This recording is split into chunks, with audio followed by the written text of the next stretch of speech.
Hi, my name is Will Newsom, and this is the Tech Start Podcast.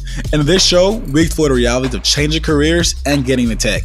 Change is tough and sometimes scary. We make it less so by talking to experts and ordinary people about their transition into tech.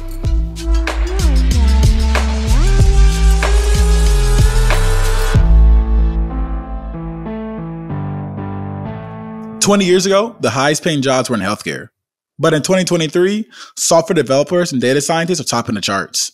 And unlike some specialties, tech is more accessible to people from all backgrounds and skill sets. But how do you transition from, say, working in a warehouse to building the tech that supports the warehouse? I know how complicated it is to switch careers. Many people, including me, have imposter syndrome about pursuing a career in tech. We're here to show you that whatever you've been doing, working in a hospital, brewing coffee, or fulfilling shipment orders, your skills are applicable to the tech world. Today, we're discussing how the career transition went for someone who got into tech after years of manual labor.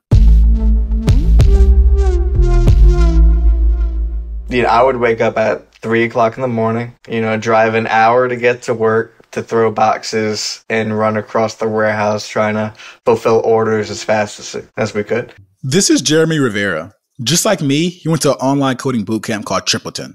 He's a climber, a father to 2 dogs, and a very family-oriented person. He lives in South Florida, and before getting into tech, he'd been working at different warehouses for 3 years. Because they paid based on output. So the faster you move, the more you got paid. But that's, deteriorating your body. You're performing in somewhat of an unsafe way, typically. But it is fun. It's a good competitive environment. You always feel like you're on a sinking ship. So everyone's trying to move. Everyone's doing their own thing. And we were doing that pretty hardcore during the pandemic because all the stores needed to get food. People were panic buying. So after about, I would say, a year, my body's starting to hurt. I'm trying to work out, but I can't work out because I'm tired. I can't really hang out with my friends too much. But then I knew that I needed to do something. When Jeremy was considering a role in tech, he turned to his cousin Julian. Julian worked at TripleTen and recommended that Jeremy give his coding bootcamp thing a try. We had spoken about coding before and programming, and it was probably early 2020. But at that point, I just needed to work and, provide for my parents and my brother to help out the family. And we resumed the conversation too, because he had been working remote ever since he started working.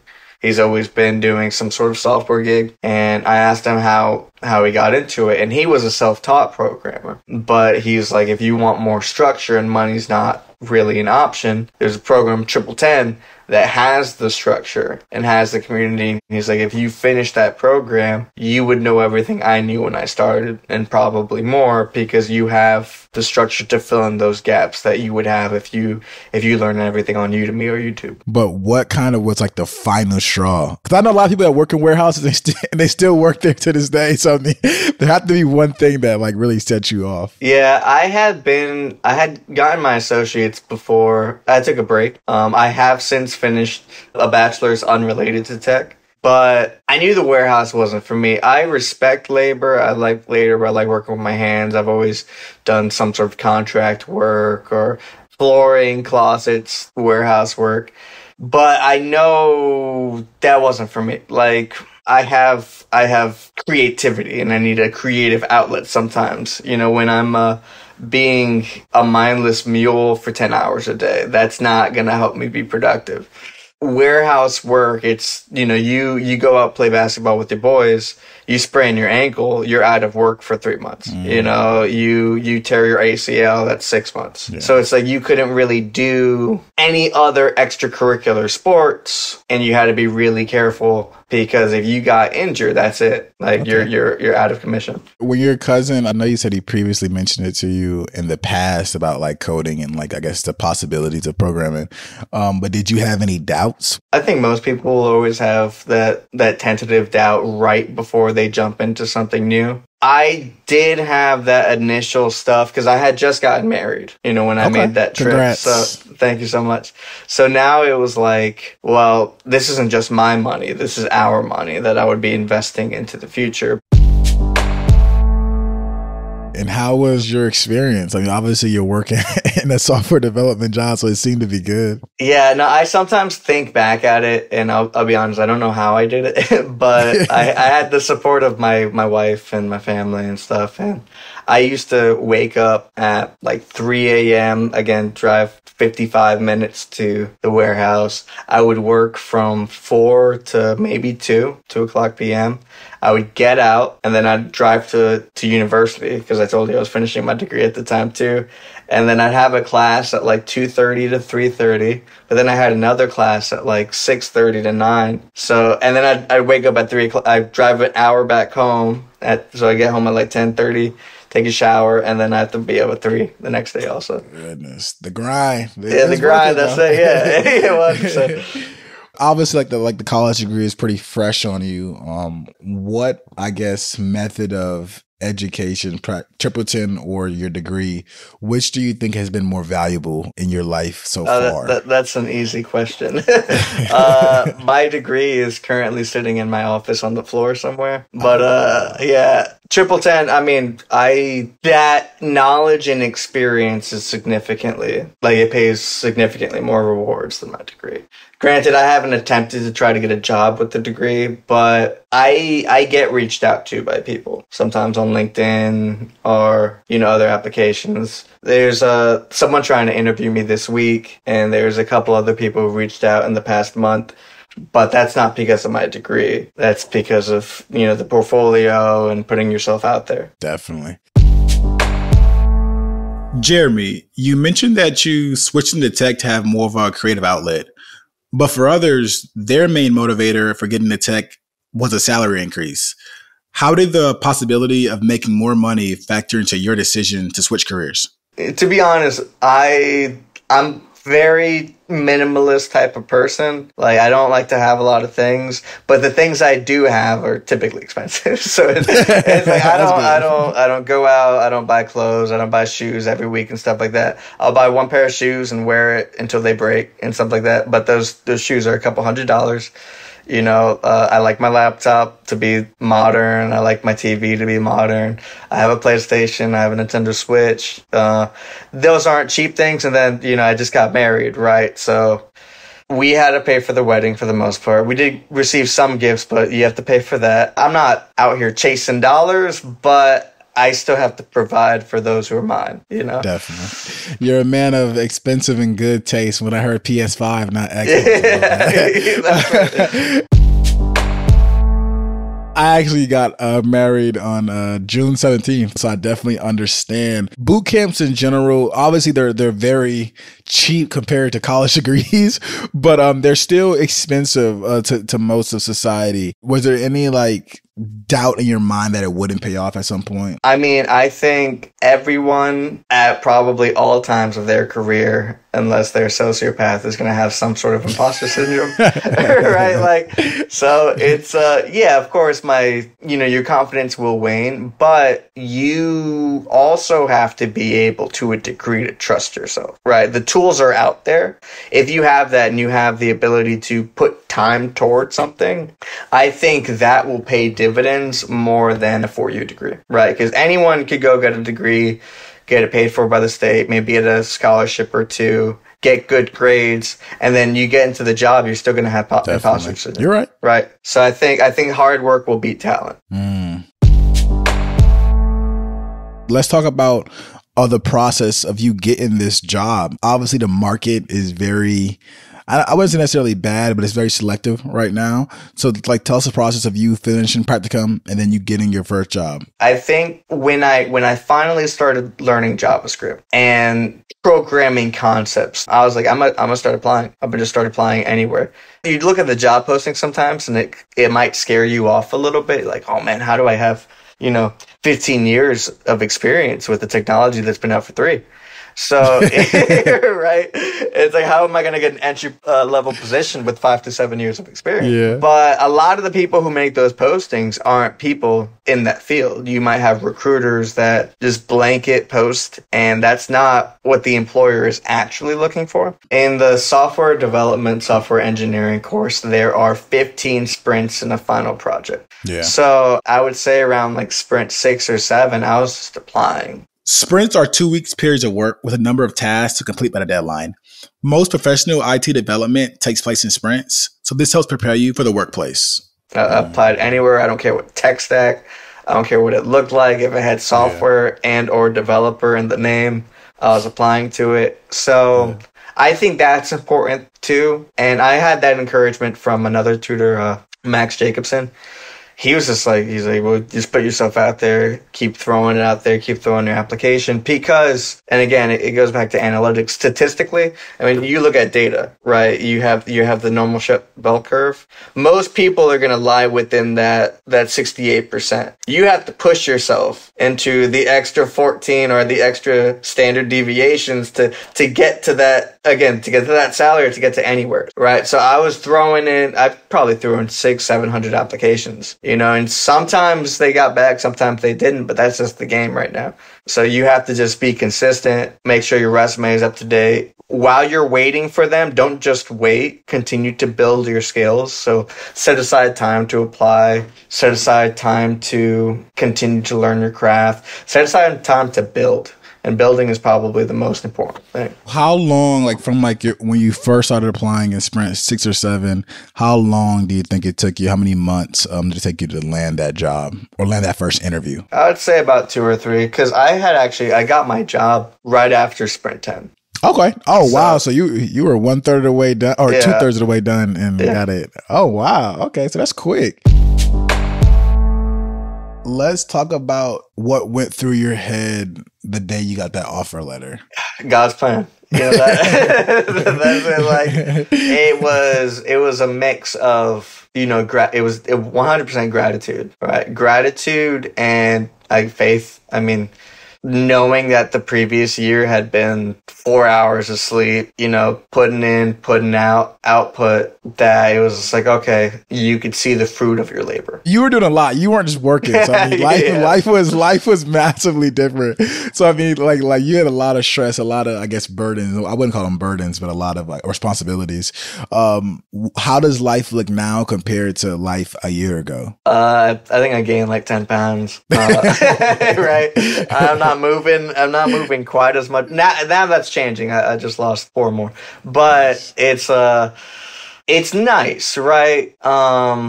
I get to sleep. Yeah. I probably get literally I have a ring that records my sleep. And the average last year was about 5.5 of sleep. And that's the average, right? So you're considering weekends as well, where you might sleep the entire day. But the average was about 5.5. Now I'm sleeping. I'm caring about my sleep, caring about my mental health. Before, even though I had all these, and I like the word burden. I like the word burden, right? Because it might have a negative connotation, but I think it's an appropriate word. So it's the burdens were there, but they were there. They're separate. I'm not burdened. I am carrying burdens. Right? I'm a very language guy too. So I think that it was very, again, I appreciate the season of trial, but now I'm in the season of I'm going to put quote relax, because again, it's the money comes with your skills, right? So it's at work, I'm at work, but at home, I'm studying, right? It might not be TripleTen, but I'm studying different technologies like AWS, high level Salesforce knowledge, a couple of different languages, just to round out my education, because the tech field is so large and gargantuan.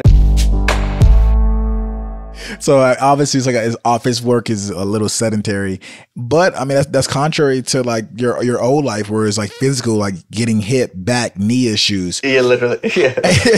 How does your workday look now? Tech, I'm a salaried worker, W-2. I get insurance, benefits. It's typically hybrid. Some weeks I'll come in most days, but some weeks I'll come in 2 days, 0 days, 1 day. It's up in the air. I come in at around 8:30. I get an hour lunch. I leave at around 4:35, depending. I've left at 3:30. It's not always set, right? So sometimes I'll leave a half day. Like they're very open. They're very encouraging. If they see you get to the office early, they'll let you go early. So it's a very nice thing, because previously in my old job, and it's a warehouse gig for a grocery chain. So you go in you start work at 4. You leave when they say you could leave, right? So that's kind of how it is. But without going into like the whole logistics of everything, they used to have basically a workload. So each individual person carries that particular workload. So again, I don't want to, focus too much on this, but they had like a minute system. So a 10-hour day, which is what you get paid for, would amount to 600 minutes. So that's where the incentive comes in too. If you could pull that 600 minutes faster than the other guy, you get to leave before the other guy. Yeah, you see. So my brother and I, they used to call it bangers. When we were banging out there, we would pull 160, 170%, right? So if I could pull 150 in 6 hours, what the guy did 9, I leave 3 hours earlier than the other guy. Oh, wow. Yeah. Wow. But you also get paid hourly the same. So we made the same amount of money, even though I left 3 hours earlier. What? That's a pretty cool concept. I never heard of that. Yeah. And I actually worked at Amazon for, I didn't work at Publix, I worked at Amazon, one factory in Charlotte. But I wish I had that concept when I was talking about that. Yeah, that's it. Right? What like skills and knowledge sets did you learn in like your warehouse background that kind of translated into your current job? I technically was part of shipping. So I learned operations really well. I learned how things function and flow, because the supply chain, yeah, we have tech. We design the software. We implement it, make people's lives easier. But without supply chain, we don't have commerce. We don't have economics. We don't have cars and everything. So the warehouse is basically the backbone of America, the backbone of many societies. And you don't see it because you have trade and produce and food and everything. Learning supply chain on, I don't want to say a high level, I don't have a degree in it, but learning it on the practical level. I like being in the trenches, so to speak. So being with the people who do it every day, rather than learning it from management. Management has a very broad view, an abstract view, but being with the people who do it every day, seeing why they do certain things and the timing of certain things, really kind of opened up my mind to that side of the economy. So seeing the operation flow, it helped me with supply chain operations and almost business analysis. You go and you see BOGO on ice cream. That's why we're pumping out ice cream 3 weeks in advance. Heavy. Yeah, right. So you see the flow in a very wide way, and I could appreciate that. It's like, okay, so the reason why we're moving so fast here is because turkeys are about to go out for Thanksgiving, right? And so you're playing with, I feel like that perspective helps see the bigger picture with things. It's like, okay, yeah, like I'm coding, I'm coding the website, programming it, connecting it to a backend API. But that's going to directly relate to the marketing team, right? They're gonna take advantage of that and then promote, the blogs or something like that. So that helps. What is a detriment is because I was in that like fast-paced environment, I have to rework on patience. I feel like I was a patient guy before. I'm getting there now, but it's like knowing like your steps count. Because when you're getting paid that based on performance, you want to perform. But that doesn't encourage safety. That doesn't encourage proper lifting technique or being aware of your surroundings, stuff like that. So I'm relearning all of that, I know you said you were creative and the warehouse kind of stifled that, and that was one of the reasons that you wanted out. How do you feel now, like creativity wise? The proverb, there's more than one way to skin a cat. That's very much the programming and tech field. It's like you could do the same thing 20,000 times with 30 different frameworks, but you're doing it, right? So you're making those decisions on the back end. You could make the Google load screen. Anyone could do it. If you know basic CSS and HTML, you could do it. Or you have a guy getting paid like $300,000 in Google who did this. It looks the same, but you can't appreciate the back end until you kind of know what to look for. And I like picking up different like freelance clients, because then I get to experiment with things I wouldn't use at work, right? I get to experiment with like a new CSS thing I learned, or a new framework, or a new JavaScript library and stuff. That level of creativity is great. When you're writing code, you're basically writing a document, but that's your document, right? Most people's document's not going to look the same as another document. That's why it's so hard to go into someone else's repository, because they're writing something. You know, you could almost say if they started writing a book, stopped writing, and then you have to go finish it, that's going to be very difficult, right? It's the same thing with code. It's like, why did they make these decisions? Why did the plot go this way? Where does this lead to, right? But having the creativity to come in from the ground up and build something, I think is important too, because that's yours. You could say you produced something. I know your brother worked at the warehouse with you. You and him started together. Do you think he could do the same thing that you're doing right now? And are you talking to him about it? Yeah, that's a recurring thing. Like, we talk about it all the time. My brother, he has such a good heart. He gets so like impassioned about something. Yeah. But then he also has to work. So he hasn't dedicated himself to the leap yet. He went through the first sprint, and then life caught up to him. And then he had to, technically he's on a freeze. Do you think anyone can be successful in tech? Oh, yeah, without a doubt. I do not subscribe to, but he's just this type of person, or she was born into privilege, or like, yeah, no, that those are real things. Like, you could have a natural inclination towards certain things. My forte isn't mathematics. It's writing. I like to write. I like to have an output or communicate.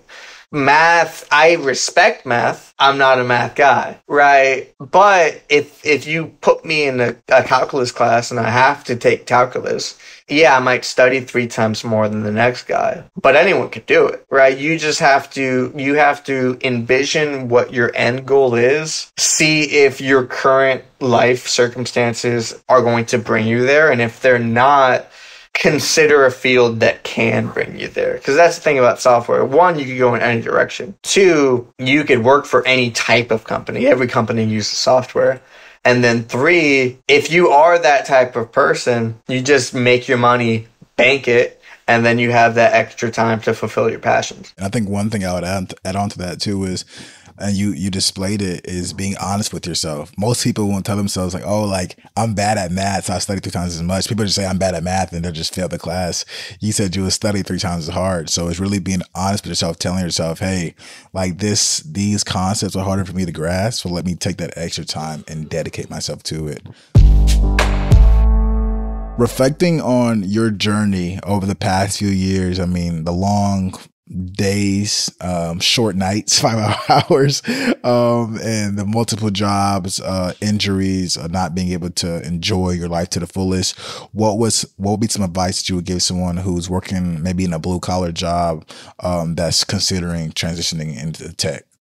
If they're already making that consideration, I'm trial by fire. Just do it. It's just literally taking the time out of your day to put yourself into an uncomfortable zone, because it will be uncomfortable. You are learning different languages and stuff. Again, I like the ability to work with my hands, nail things into the wall. My wife and I would like to buy like a fixer-upper home and then have me do most of the things, because I like that. I like every now and then, and it's always the golden years when you look back. Every now and then I go back and I'm like, the warehouse could be fun, but you also would never catch me applying there. Like, like every now and then I'm like, oh yeah, no, those were good times. And then the next sentiment that fulfills it is like, well, yeah, but I'm not doing that again.